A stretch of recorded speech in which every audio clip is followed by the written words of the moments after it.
At $200, a Super Nintendo setup costs twice as much as the old system. For the money, the company promises better pictures, sound, and adventure.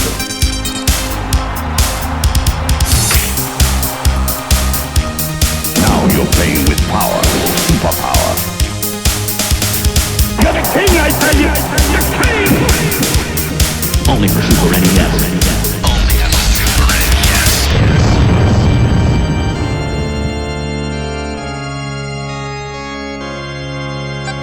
You're listening to the SNES podcast with your host, Soul Blazer.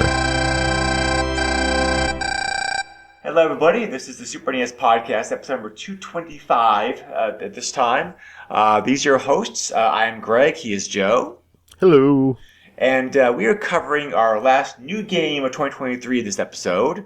Also, the very last game on the list that Joe and I came up with months and months ago when we were trying to decide what we wanted to do with the podcast. And given how it's December, busy time of the year for all of us, holidays, etc., I'm like, well, let's just do like a light game. So it's like there are a bunch of what I would call classic games that have been ported over to video games over the years. So I gave Joe a bunch of classic options, and he's options that he can pick bowling. So we're covering bowling games this episode, pretty much. So. We're looking at one of the only bowling games available in the system. There are other bowling games. This is probably the best well known. They're very simply titled Super Bowling on the Super NES. So why don't we just talk a little bit about bowling itself, because I know bowling is certainly not as popular now as it used to be, but I think like bowling is still like a very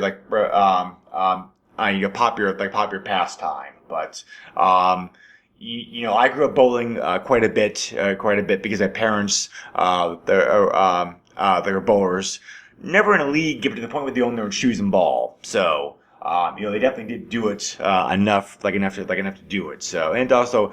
Bowling alleys also always seem to have like very good arcade games like them as well too. I've noticed. Yes. So another reason to be able to bowl. So I actually live where I am now in Tennessee. I actually live across the street like a bowling alley. So nice. I haven't gone because I haven't gone because I think this old bowling kind of sucks. But there are.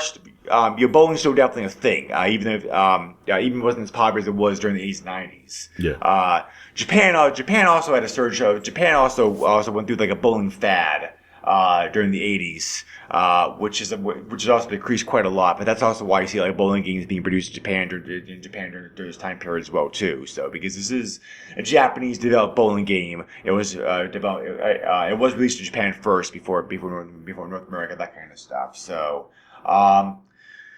I didn't have to twist your arm too much to play this game, Joe. So, what's your experience of bowling? Like, what do you think of it? So, growing up, both my parents played on leagues. So we would constantly, me and my sisters would end up palling along while my parents went and did their bowling league, and that's where I got my real first arcade experience outside of Chuck E. Cheese. They had a bases loaded machine, Street Fighter 2, and there was. Operation Wolf. Those were the three big ones that they had, and they never upgraded those. Those machines stayed there until they died. Yeah, I got into bowling also. At a young age. Obviously, going to watch them bowl and then participating, doing like rock and bowl on a Friday night was a big thing because back then. Rentals for shoes were really where they were making their money. So those would be like $5 to rent, but like you'd play for like 50 cents a game. So you could go do rock and bowling all night long and it wouldn't cost a family an arm and a leg to go. Things have definitely changed because I looked into that not too long ago and it's like $20 per person now to go do something like rock and bowl on a Friday night, which was very disappointing. I think you'll get your money's worth, but at the same time, like that's a lot of money to ask for someone just to throw a ball down a lane. Yeah, the bowling alley here actually charges by the hour, so that's how they do it. Yeah. So that's not bad. I also have experience with duck pin bowling, which is big in New England. Candlepin, yeah. Yeah, candlepin, Yeah. which was also big, in New England in general. That's also very quickly dying out. We probably should explain that real shortly because shortly because candlepin's pretty much only a thing in like the Northeast U.S. and like parts of Canada. Candlepin's just basically like a small pin, small balls. So Yeah, and the pins are more straight up and down. They don't Yes, have that yep. rounded body like the regular pins do.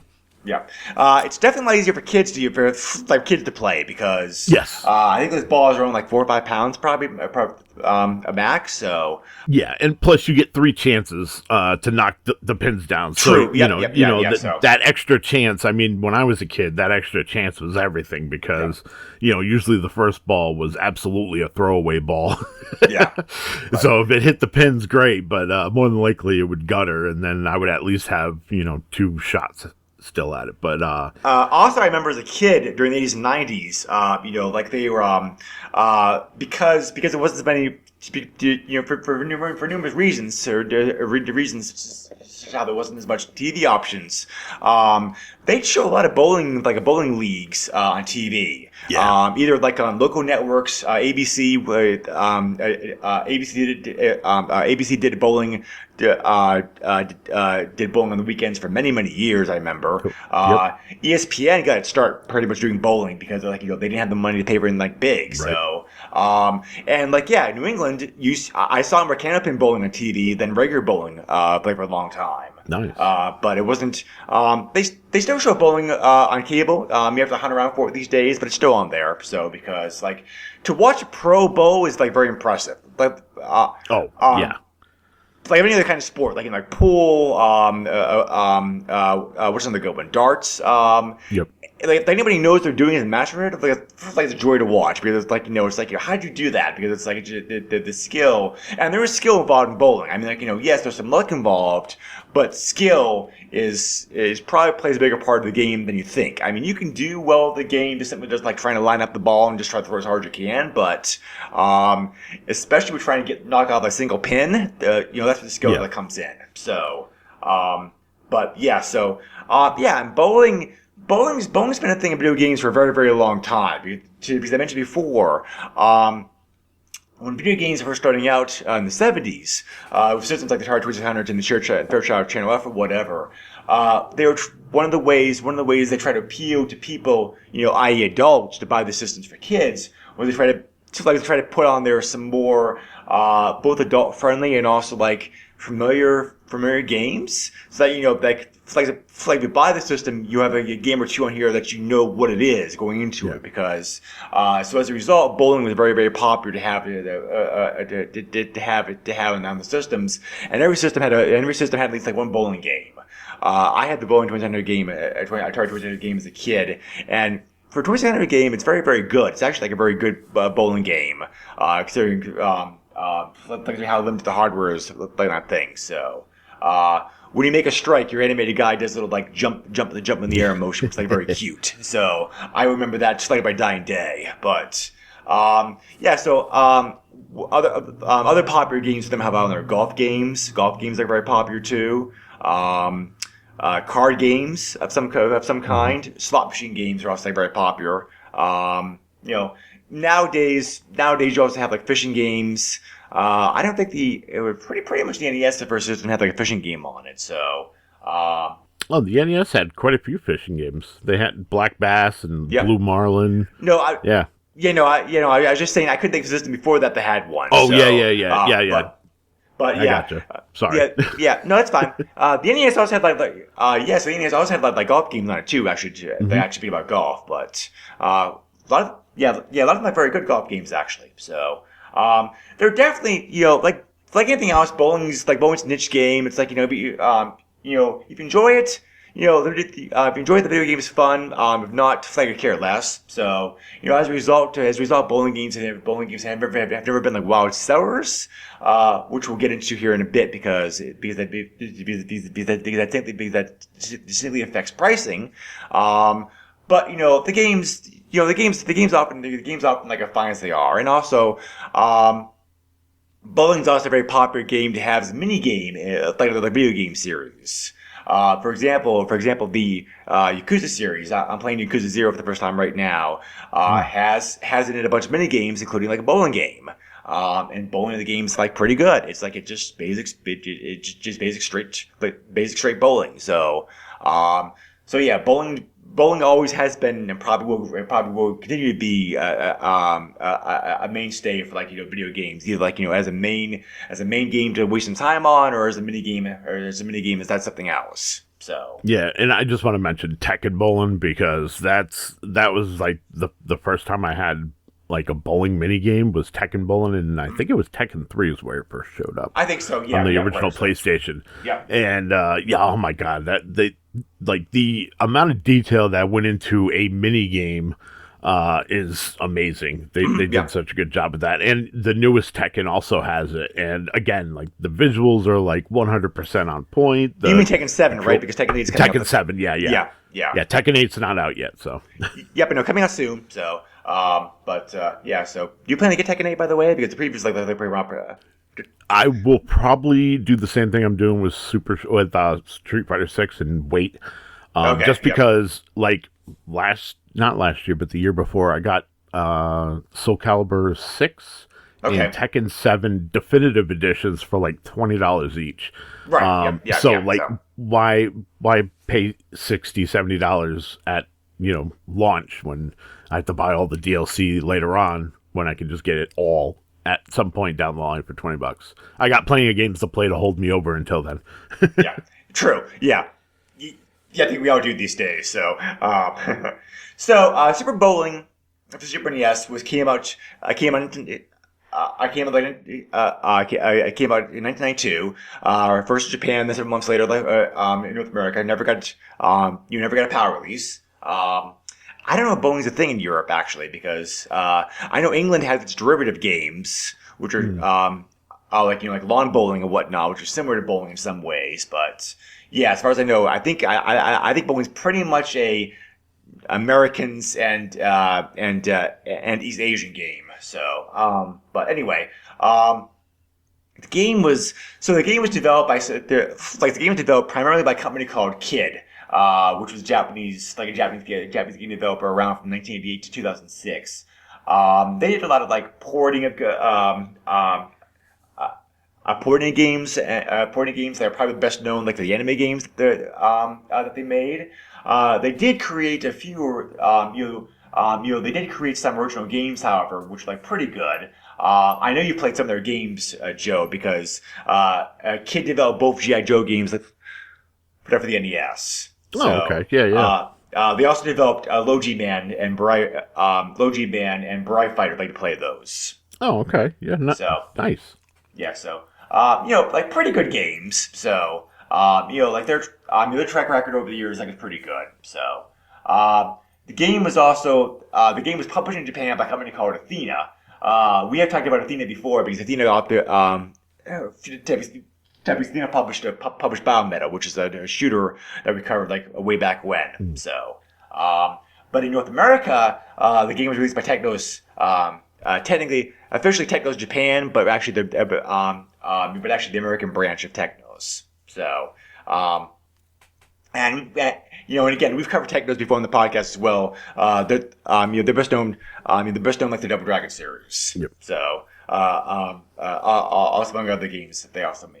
So, anyway, it is basically a bowling game. However, it's a bowling game that actually has a pretty robust roster of options and things you can do with it. First off the bat, the game supports up to 1 to 4 players to play it. So, there's multiplayer available here. You hand off the controller, that kind of thing. So. There's three main modes available in the game: normal, golf, and practice. Practice is what it sounds like. You get to practice bowling. Get familiar with the game, whatnot. Normal bowling is just normal turkey bowling. 10 lanes. High score, that kind of stuff. So, we'll get into the specifics of how this plays in a moment. Golf bowling is interesting. I never heard of golf bowling before this. So, do you want to try to take a stab at explaining what golf bowling is, Joe? So I'm actually going to expand a little bit on practice mode and talk about the golf mode. So Yep. the golf mode, basically you have a certain amount of pins that are set up for you to knock down, and much like golf, the object is to use the least amount of balls possible to knock down those pins. I saw this mode, I was like, this is bonkers, like why would you have golf and bowling? But it's actually really fun because it helps you learn the spin mechanic, the oil mechanic, which we'll get into all those.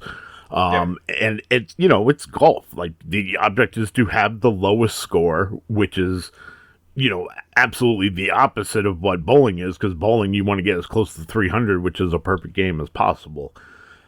Practice mode is actually really cool because you can actually set up these scenarios specifically for that you would see in golf, in the golf mode. So you can put whatever pins you want up. If you only want to put like the 1, the 6, and like the 10 pin up, and you want to try to, get good at knocking those 3 pins down with one ball, you can do that in practice mode. I absolutely thought practice mode was fantastic because of the fact that you can add however many pins you want. You can take away pins.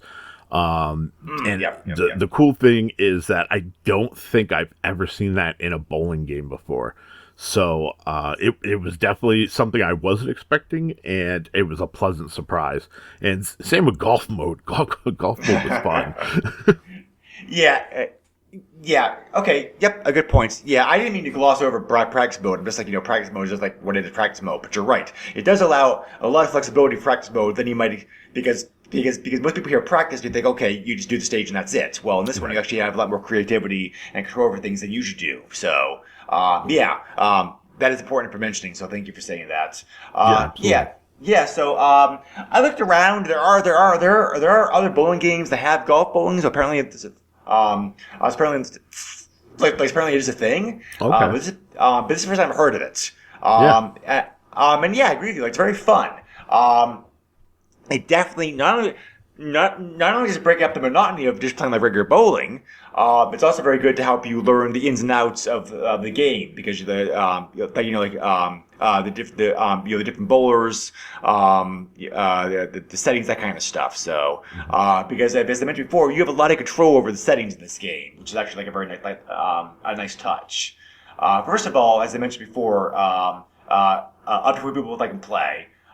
Second of all, there are 4 characters to pick from this game. Two guys, 2 girls. And there actually are differences between them. So you have like Pins Peterson, who has a good balance of spin and power, but he lacks firepower. Pretty good beginner guy to start off with. Robin Red Randall, who has the greatest spin, but not very much power. He's useful for like golf bowling, I think, because that's spin control. So then you have Robin's the girl. Yeah, Robin's unisex games. I just read about that. Robin's a unisex names. I just read about that thing for a moment. So my bad. The other guy is Mars Muscles Maxwell, whose name may imply best power, very little control over the ball though. And finally you have Susie Spinner Spencer, best spin in the game, but not spin the game, but not a power. The differences between the 4 characters are big enough so that you can actually pick a character that you're best with based upon your own skills. Like, for example, if you have a hard time keeping the ball straight, pick somebody who helps with that. If you have a hard time with power, pick somebody who helps with that. There's enough flexibility in the characters, I thought, that it allows you to be able to find somebody to best match your own limitations as a player, and then kind of ease into it that way, as opposed to like having to just pick somebody like a brute force your way like the game that way. Right. So I do appreciate that a lot. So you can also select the ball weight. You have options from 6 to 16 pounds. The ball size pretty much depends. The ball size pretty much has things to do with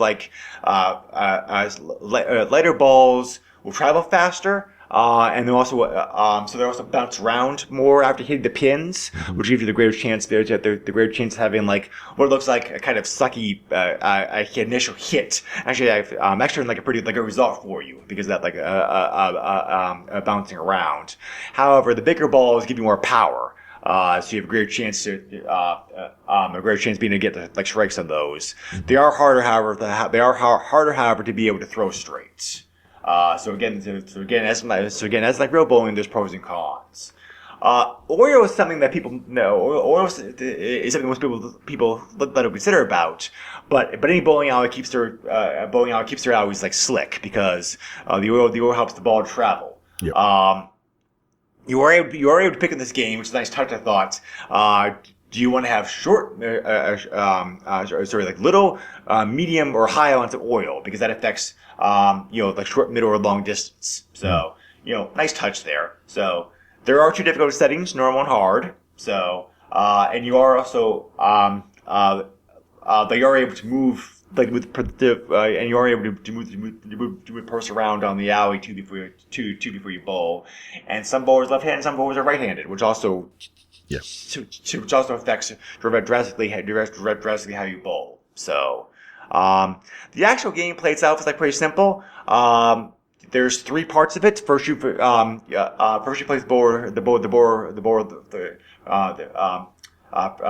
first you assign actually 4 parts. You put the ball where you want it to be. You line up the cursor on the pins like we're aiming at. Then you select the spin. Then you select the power. So and then you just watch the results. So this game's very cute. However, there's the characters are very like cartoony. There's a chicken announcer for some reason. I don't know why. Just for comic relief value, I guess. Yeah. Who comments on the game for you. The graphics. The graphics both look cute and also are bowling.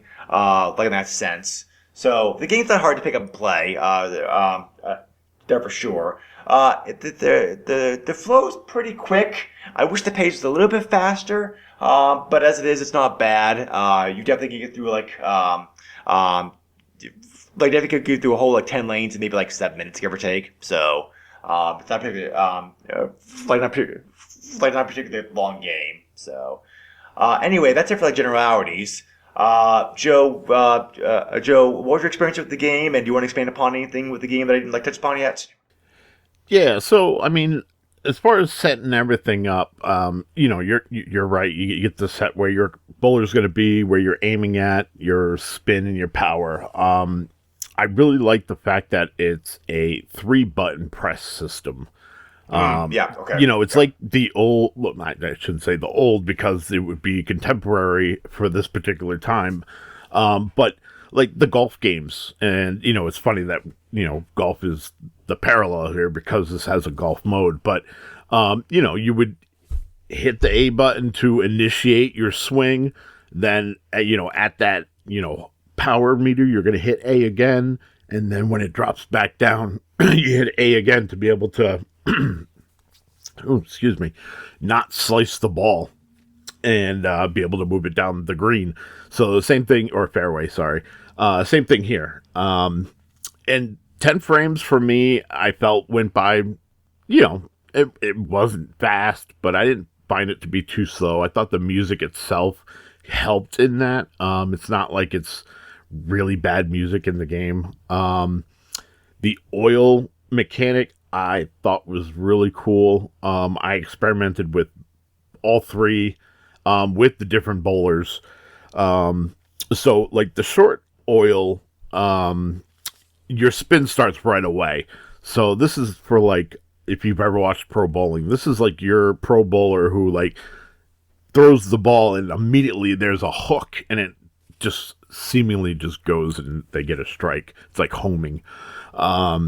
Your middle one, the oil lets the ball kind of coast down and catch some speed before it starts spinning. And in the instruction manual, it says it's about 30 feet, which I guess, in relative based on where it goes, it is about halfway down the lane. So 30 feet sounds about right. And then the long oil, the ball will carry all the way to the pins, no spin needed. So if you are horrible at matching up that spin and everything else, and you know that you're bad, best combination for me was Mars Muscle Maxwell with the long oil, because he would just hum that ball straight down, especially with a 16-pound ball. He would just hum it straight down, and as long as you could get him to throw it basically kind of straight, you were guaranteed a strike every single time, especially if it's hitting that 1 in 3 pin. That seemed to be a pretty good strategy. I did not get a 300 though, so sorry to disappoint everyone. But 240 something was my highest, which is still better than anything I could do in real life. I'm lucky if I break. Nowadays I'm lucky if I break like 130. But when I was actually used to bowl on the regular, especially in high school, I could get up to 200, a little bit over 200. So we get old, and you just can't throw a ball like you used to. Plus, I have big hands, so I've always had to throw heavy balls because they don't make 6 through 10 pound balls with holes big enough. Those are meant to be for children for the most part, or young ladies, so they could fit in there easily. And I've always had to throw like a 15 or 14 or something like that, which is good for building arm strength. But I love the visuals in this game. I thought they did a really good job animating each of the characters. Like I said before, the music I think is great. It not at any point did it get me to the point where I was like, tired of hearing this music and I want to shut it off. It worked perfectly for the atmosphere. Sound effects are on point. Just overall, like, this game is really good, and it's not what I expected. I didn't expect it to be horrible, but also, like, I didn't expect it to be this good, like, where I wanted to continue playing. I also was pleasantly surprised by this. Surprised by this game because I never played this back in the day. There are bowling games I play nowadays on like more modern systems, which are also like very good. But but for like a pure video game, it's pretty good, especially for one like this time period. Yeah. I don't remember the name of the game, Joe, but when I lived in Rhode Island, our local Dave Buster's had a bowling game there that was like actually like pretty cool. It was like half physical, half physical, like half digital, in the sense that you actually started. It actually has like small balls. You actually start out physically rolling a ball down a short alley before it takes you over to the screen and then finishes up the rest of the alley that way. I actually wouldn't mind having that myself because that's pretty good. Like half combination physical video. Video game. And just to be able to paint that picture a little better for people that listening, think of it as like skeet ball, but with skee ball, you got your circles and everything up top, but instead of that, that's replaced with a video screen. So you're still got that. You're rolling the ball, and the ball's a little bit bigger than a skee ball. But you roll it down the alley, and then, based on where it enters when you throw it underneath that screen, is basically the trajectory you're going to get once it shows up on the screen. And it was a lot of fun. That was a really fun game, and that, it's not quite 10 frames. I think it was like 5 total frames. Something like that, yeah, right. It's obviously competition based, so it's like if you get a strike, you have a extra like challenge mode where like you can basically bowl towards 100 pins, kind of like what they did with Wii bowling in that game, where they had the bonus area where you'd have like 100 pins to knock down, and then that's how you build your score, and then obviously based on your score you get tickets and whatever else, or you have bragging rights against your friend. So that I agree that is a fun physical version of the game that we definitely had a blast with at Dave & Buster's for sure. I also really enjoyed the what was that, the Capcom bowling game that had the actual the trackball. Yes, via the trackball. That's hard to find these days, but as a kid, I played that one like a lot. That was also like a lot of fun. Yeah, so that was my first video game experience. Bowling video game experience was that particular arcade machine, and that was one of the first like NES games that like I begged my parents for because of the fact that it was the arcade that I loved, and I was going to be able to have it at home. And I mean, this is not a NES podcast, but that game is it's a very good port of that arcade game. They did a very good job of faithfully recreating that arcade experience on the NES. And I mean, that was my favorite bowling game up until 10-Pin Alley for the PlayStation. And that's still one of my favorites. I still play that to this day. So I also think that like Neo Geo League Bowling for this like the Neo Geo is also like very, very good. I've never played that. I'm gonna have to check that out. Yeah. So anyway, this is to bring us on track. This bowling game we're covering in this podcast is good. I don't think it's as good as the other bowling games that we just talked about, but it's still like a very solid bowling title. I mean, so like if you had this back in the day, like you were a bowler, you definitely would be happy with this game. Because I said before to start the podcast, I mean, bowling is what it is. It's bowling. If you like bowling, you'll probably enjoy this. If you don't like bowling, it's not going to like wean you over. Because obviously the video game is not as much fun as the real thing. However, you are able to do better in a video game version of a sport like compared to the real thing. So there's always a trade-off. So nowadays, I think Super Bowling still holds up fairly well. It's like, as we just said, there are better bowling games out there. There are better games out there for you now in the market. As far as a retro bowling game, however, I think this game holds up pretty well. Like the golf ball bowling options definitely is unique, or was unique for the time period. Yeah. And definitely is even it's definitely an interesting and different challenge and a fun way to play bowling compared to traditional bowling for sure. So very, very good bowling game for the it still holds up I think pretty well for today. If you're looking for like a more simple bowling game, I think this one is still because nowadays the bowling games are pretty complicated. So if you're looking for like more like a simple game, this one still I think holds up pretty well. So, I just want to interject here. So, I only knew of 2 bowling games for the Super NES. So there's this, and then Brunswick Championship Bowling. Yeah. It's not as good. My God, they are they couldn't be more opposite. Brunswick Championship Bowling, which I'm sure we'll cover at some point. At some point, yeah. But it's literally a bowling sim more than it is a fun arcade romp like this is.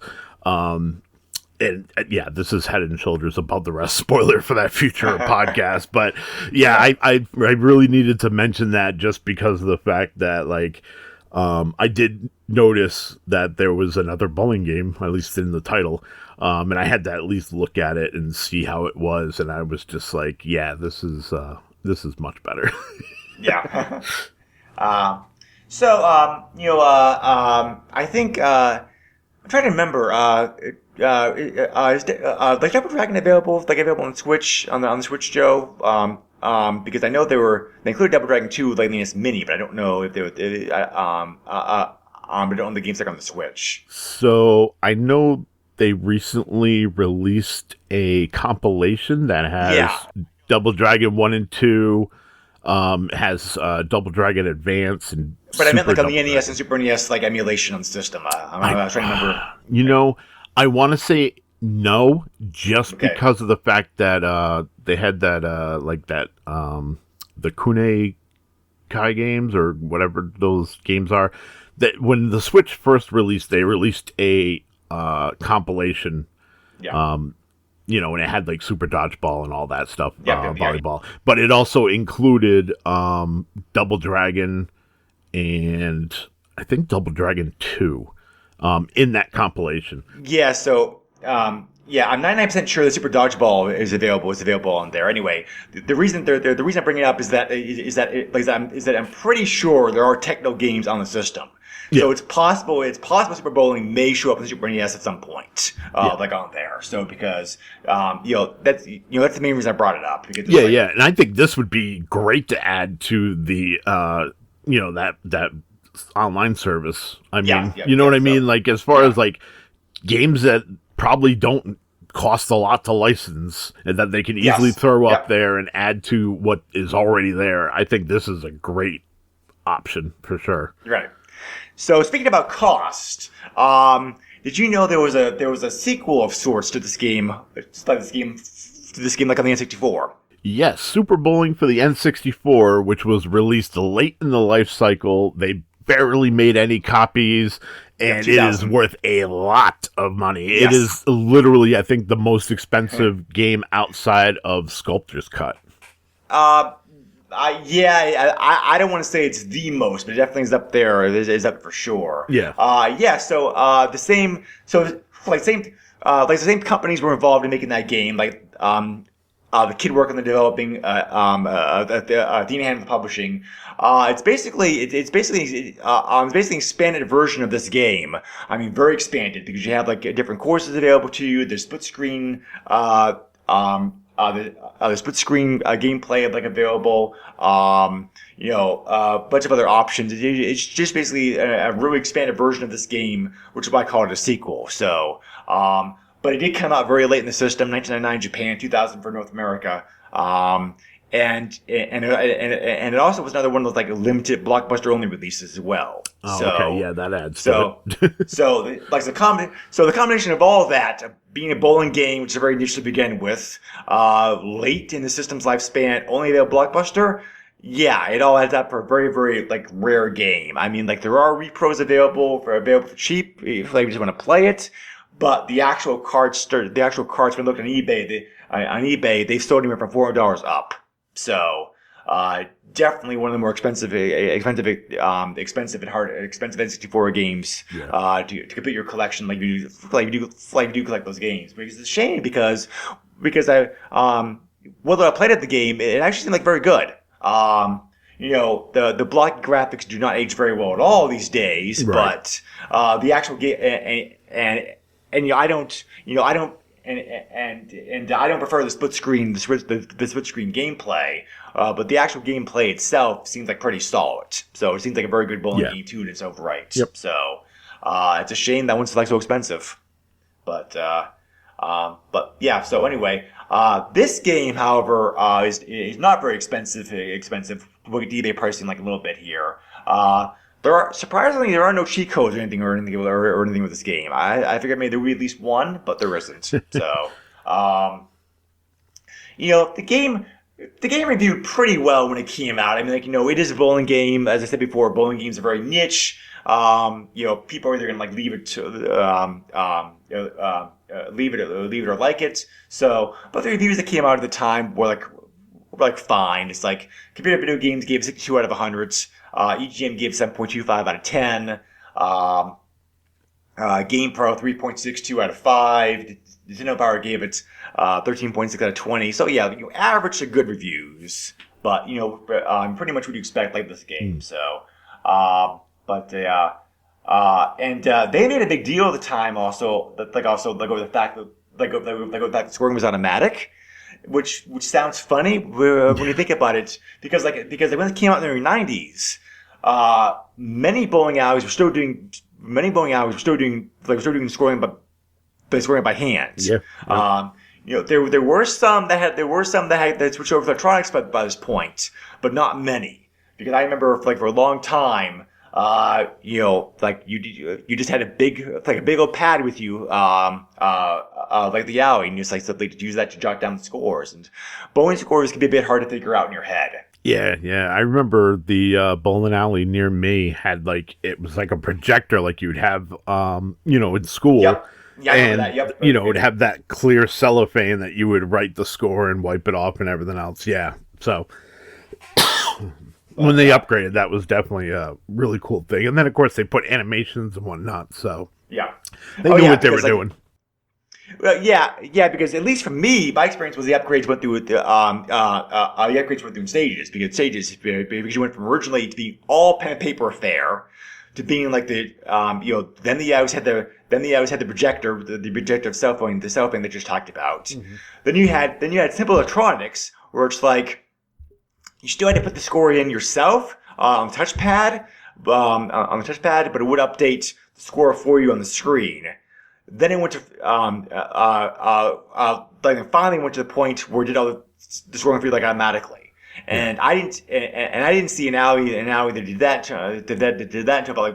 until maybe 10 years ago. So, but yeah, nowadays everything's done for you automatically, and as Joe just said, they also added in animations, other fancy graphics, whatnot. Also videos play up there as well too. Usually music videos or if it's a special events, something related to that kind of stuff. So, so it's all gotten electronic these days. So, which again. So anyway, that's a roundabout way of saying 30 years ago, a video game doing that for you was it was a nice touch. Yeah. So people did comment on that at least. So, yeah. And so also, this is very. The last thing about it I could say, I don't think we really said this too much. This game's extremely cute. The animations are funny. They're original. They're cute. The chicken announcer, the face of your guy makes like there was a gutter ball. There are very. It's a very cutesy game. Kids definitely can definitely have as much fun having fun with this game like adults is. So, but the animation, the cutesy style doesn't take away from this being a very fun, fun bowling game that adults could, that adults can enjoy as well too. So. Yep, I agree. So. Anyway, so that's Super Bowling for you. If you're a bowling fan, maybe worth checking out. Because I think that for the most part, Joel did pretty well today. So of course, this being on Christmas, I guess Elf Bowling is the more appropriate bowling game you're playing right now. But did you play that one, Joe? It's pretty funny. Yeah. Yeah. So, but. Anyway, so next up on the podcast, we're going to be covering. Oh, I almost forgot eBay pricing. This game, as mentioned before, is it's not super common, but you can't find it on there. 19 copies of the game are currently listed. 70 copies of the game recently sold. Because this is bowling, the prices are pretty cheap. These prices with shipping.